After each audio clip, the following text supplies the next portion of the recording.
Ketika Nazi naik ke tampuk kekuasaan di Jerman pada tahun 1933, kaum Yahudi bermukim di tiap negara di Eropa. Total sekitar 9 juta orang Yahudi bermukim di negara-negara yang akan diduduki Jerman selama Perang Dunia Kedua. Pada akhir perang, 2 dari setiap 3 orang Yahudi tersebut tewas dan kehidupan kaum Yahudi Eropa berubah untuk selama-lamanya.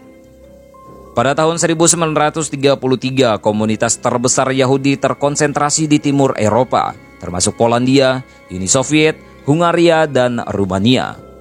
Banyak kaum Yahudi di timur Eropa bermukim di kota atau desa yang sebagian besar dihuni oleh orang Yahudi, yang disebut shtetl.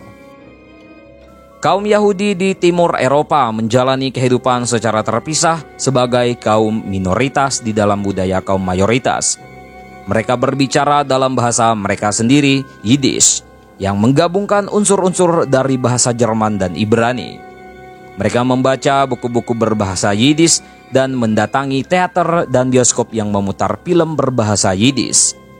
Kendati demikian, banyak kaum muda Yahudi di kota-kota besar yang mulai mengadopsi gaya hidup dan berpakaian modern. Generasi tua kerap berpakaian tradisional, laki-laki menggunakan topi atau peci, dan perempuan menutupi rambut mereka dengan rambut palsu atau kain kepala.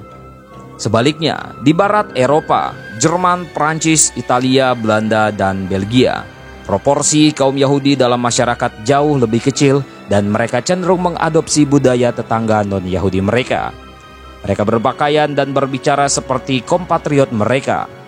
Sedangkan praktik-praktik keagamaan tradisional dan budaya Yiddish memainkan peran yang kurang begitu penting dalam kehidupan mereka. Mereka cenderung lebih mengecap pendidikan formal daripada kaum Yahudi di timur Eropa dan bermukim di kota-kota besar maupun kecil. Kaum Yahudi bisa dijumpai di segala lapisan masyarakat, baik sebagai petani, penjahit, buruh pabrik, akuntan, dokter, guru, dan pemilik usaha kecil. Beberapa di antaranya merupakan keluarga kaya, namun lebih banyak lagi yang miskin.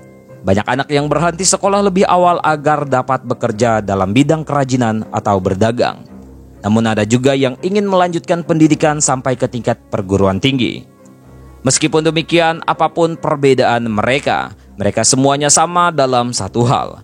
Selama tahun 1930-an dengan naiknya Nazi ke tampuk kekuasaan di Jerman, mereka semua berpotensi menjadi korban dan hidup mereka berubah untuk selama-lamanya. Tentang ini bagaimana menurut kalian, coy?